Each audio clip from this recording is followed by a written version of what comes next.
बिस्मिल्लाहिर्रहमानिर्रहीम। अस्सलाम वालेकुम। आज मैं आपके लिए चना दाल गोश्त की रेसिपी लेकर आई हूँ। ज़बरदस्त रेसिपी है। गर्मा गर्म नान, घर की चपाती या फिर चावलों के साथ भी इसको खाते हैं, तो ज़रूर ट्राई करें। और रेसिपी की तरफ जाने से पहले अगर आपने मेरे चैनल को सब्सक्राइब नहीं करा है तो सब्सक्राइब के रेड बटन को दबाइए और बराबर में दिए गई बेल को क्लिक कीजिए ताकि मेरी रेसिपी आपके पास सबसे पहले आ जाए। अब आते हैं हम रेसिपी की तरफ। एक पैन में हमने 4 टेबल स्पून ऑयल लिया।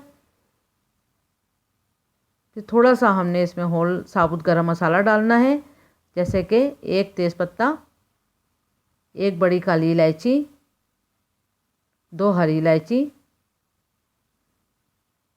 4 से 5 अदद काली मिर्च, 1 दालचीनी और 2 लौंगे।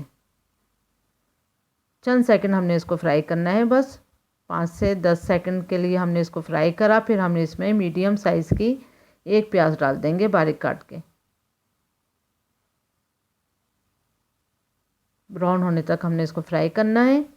ये तो क्या हल्की ब्राउन हो गई है। फिर हम इसमें आधा किलो गोश्त डाल देंगे।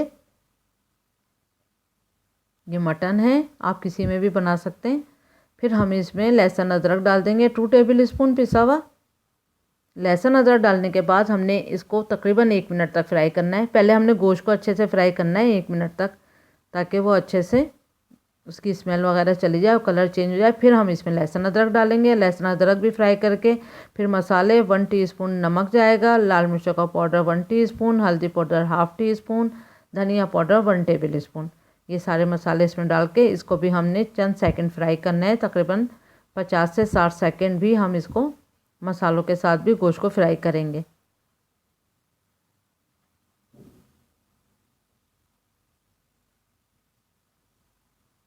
ज़्यादा नहीं, बस 50 सेकंड 60 सेकंड इतना ही फ्राई करना है। फिर इसमें टमाटर डाल देंगे हम दो छोटे साइज़ के बारीक काट के।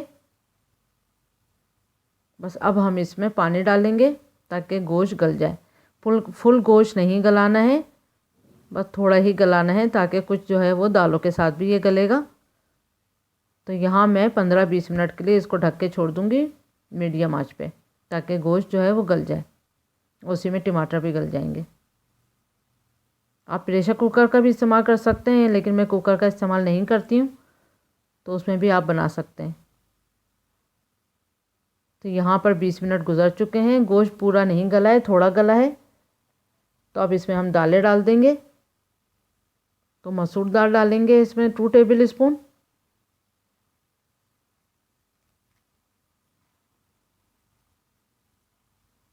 और 2 टेबल स्पून ही हमने इसमें मूंग दाल डालनी है, येलो वाली।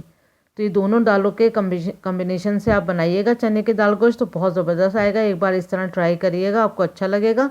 चना दाल जाएगी इसमें 1/2 कप। इन सारी दालों को मैंने धो के भिगो दिया था उस टाइम पे जब मैंने गोश्त गलाने के लिए रखा था। बस इतना ही इन्हें भिगोया है।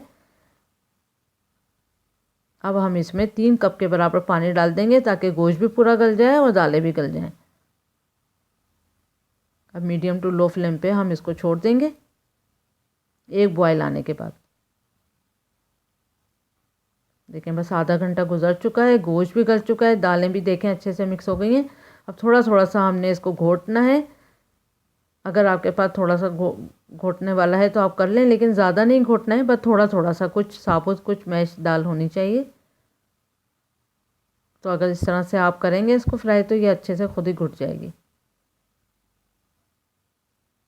अब इसमें हम आधा कप के बराबर पुदीना डालेंगे और गरम मसाला डाल देंगे 1 टीस्पून। ये होममेड गरम मसाला है, इसका लिंक मैं ऊपर दे दूँगी आपको।